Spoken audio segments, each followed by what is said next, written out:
A mí siempre me ha fascinado en amigos, en conocidos, en personas que de pronto pasan, pasan por frente de uno en la vida, encontrar eso característico, eso específico. Me llama la atención, eso que llama la atención. Y a veces ese interés es tan absorbente que lo mueve uno, en el caso de escritores o de intelectuales, de historiadores, eh, a cribar a fondo en la obra para tratar de despejar ese misterio. Pero en el paseo de la vida, por momentos, pasa muy rápido las personas. Y entonces no hay tiempo. Entonces hay que tratar de atraparlo, a veces con una fotografía, con un gesto, como en una fotografía con un gesto, con un tic, con una forma específica de mover los brazos o de ciertas palabras. Pero se trata en el fondo como de detener la vida y decir, qué notable es esta persona por este motivo. Y a mí siempre me ha fascinado eso. Siempre. Yo creo que eso es parecido a lo que los viejos retratistas, quiero pensar, ¿no? Pintores flamencos sentían, ¿no? Cuando pasaban horas retratando a tal mercader o a tal persona o a un sacerdote o a un obispo, ¿no? O a esa mujer frente a una ventana. Es muy misterioso. A veces también pienso que se parece al trabajo de un analista, no de un terapeuta, de un analista, ¿no? Yo creo que Freud tenía también ese gen, ¿no? De tratar de bucear en el alma del otro para ir al origen, para descubrir ese tesoro o ese misterio o descubrir esa interrogante, aquel motor que mueve a esa persona. Todos tenemos, yo supongo que claro, hay muchas causas y distintos motores, pero yo tiendo a pensar a veces que predomina uno, que en momentos de sinceridad, con los demás o con uno mismo, o a veces en sueños, de pronto el subconsciente aflora y nos dice, esto es lo que te mueve. Ese es el motor. A veces es inconfesable, a veces es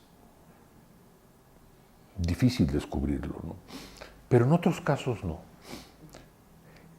¿Hay una ciencia en esto?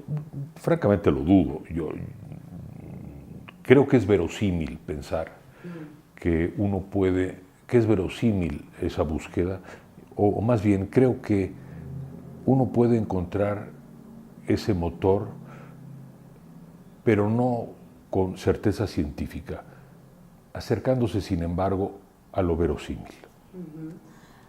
Está muy bien visto eso. No, a mí me ha gustado estar acompañado en la vida, pero con una compañía atenta y respetuosa, con una compañía a veces admirativa. Me ha tocado eso, ¿no? Entrar desde joven en la vida cultural o política o intelectual de México y ver que México era desde entonces un país muy rico en figuras. Dese cuenta que yo vengo de una familia judía que hasta los 17 años yo estudié en el Colegio Israelita de México, es decir, era una especie de gueto. Usted puede decir en cierta forma que cuando yo salgo del gueto y entro a ingeniería y luego al Colegio de México, bueno, pues me deslumbra todo, ¿no? Me deslumbran los suplementos literarios, los escritores ante todo, ¿no? Los historiadores, los maestros.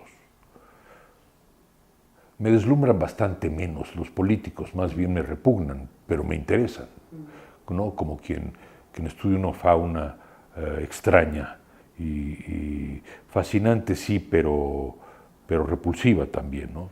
Y entonces, con una propensión hacia la biografía que traía yo desde niño o desde joven, supongo, pues me voy interesando en ellos, ¿no? Y así se va construyendo a lo largo de décadas ya, ¿no?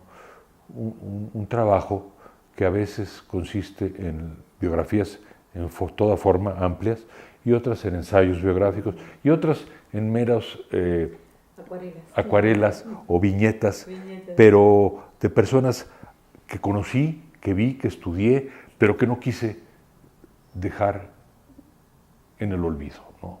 O al menos en mi olvido, ¿no? No, yo creo que que Tamayo es literalmente pienso, el pintor más profundo e importante del México en el siglo XX, ¿no? Que habiendo empezado como epígono, digamos, en la última oleada del muralismo, por estar en ese centro de México, en ese corazón de México que es Oaxaca, él sí habitó todos los niveles del mundo y del inframundo de México, con su cara festiva y su cara trágica, y nos lo dio todo, en esos colores, en esas bocas inmensas, en esas frutas, ¿no? Y no tiene nada estetizante ya, es el puro fluir de las formas y colores de México y de las pasiones de México. Curiosamente hay un mural de él que todos los peatones, que muchos automovilistas de México habrán visto sin darse cuenta que era de él, que está en el lado de por la avenida Chapultepec, en el Seguro Social de la avenida Chapultepec, del lado derecho. Ahí está el inmenso mural, nadie le hace caso. Sí, pero hay lo que digo de Tamayo en ese pequeñísimo viñeta. Bueno, cabe decirlo también de otros escritores mexicanos. Yo pienso en Rulfo, pienso en Paz, pienso en Agustín Yáñez, pienso en Luis González como historiador. Azcárraga era, como Fidel Velázquez, la encarnación del sistema político mexicano. En ese sentido, para mí era una persona de las antípodas. Yo siempre me opuse al PRI, siempre ataqué al PRI desde el 68 en el que participé hasta que el PRI dejó el poder. Y además lo sigo criticando, ¿no? El partido corrupto y corruptor por excelencia. Siempre quise que llegara al poder una izquierda liberal. No la veo en el horizonte mexicano. Azcárraga no era demócrata, no entendía la democracia, era un autócrata y creía que como él manejaba su empresa, el presidente tenía que manejar a México. Al final de su vida reconoció con perplejidad que ese México que admitía la autocracia se estaba muriendo, como él mismo. Y yo creo que murió de esa perplejidad. Pero por otro lado, había una pasión patriótica, una creatividad en las transmisiones, en las ideas sobre televisión, en las telenovelas históricas, hasta en las buenas telenovelas que se hicieron en la época, en los programas cómicos. Yo no era muy fan de la televisión, debo decir, ¿no? Yo estaba más en el mundo de la historia y la literatura. Pero sí, yo creo que tenía esa creatividad. Y cuando se acercó a Octavio Paz, propició la llegada de la cultura a la televisión, con grandes programas culturales de Octavio Paz, sobre el arte en México y en el mundo, sobre la literatura. Propició el encuentro, vuelta a la experiencia de la libertad en los años 90, que fue un parteaguas de la televisión mexicana. Propició el nacimiento de Clio, la empresa que yo encabezo, que hizo biografías ilustradas y luego documentales.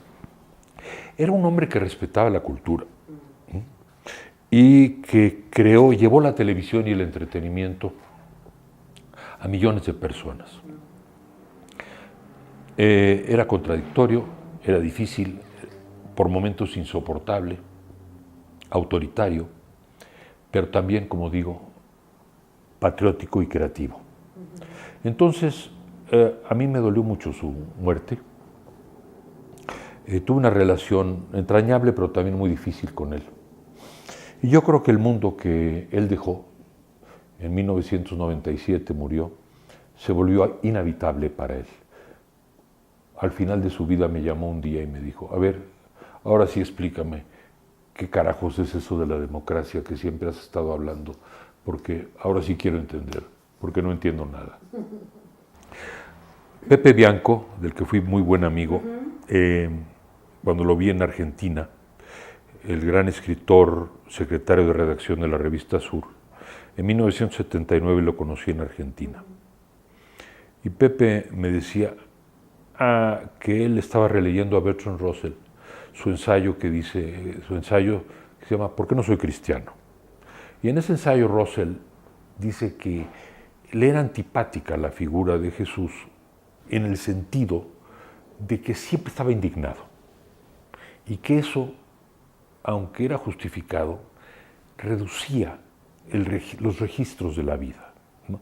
Cualquier persona con un sentido más abierto, más plural, más pagano, más griego o romano, más clásico, más humanista en suma y menos religioso de la vida, tiene que estar de acuerdo con Russell y con Pepe Bianco, ¿no?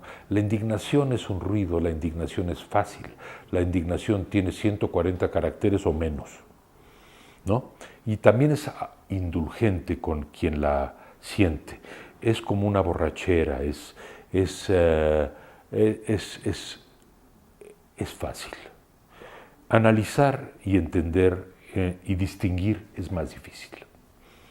Por eso mismo creo que aunque es justificada la indignación frente a las cosas que pasan en México, deberíamos entender antes de indignarnos.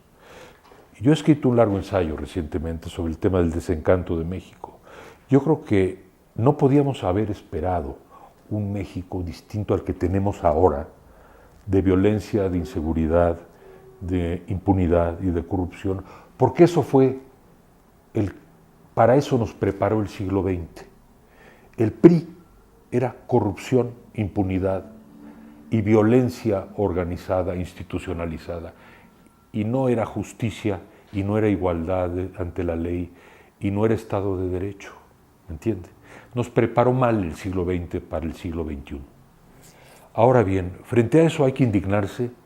No, lo que hay que hacer es cambiar, es construir instituciones, prácticas, civilidad.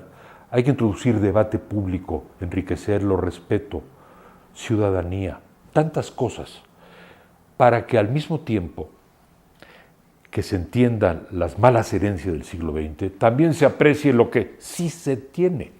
Por ejemplo, nuestra situación económica, con todo lo difícil que es, si usted voltea al mundo, está relativamente mejor.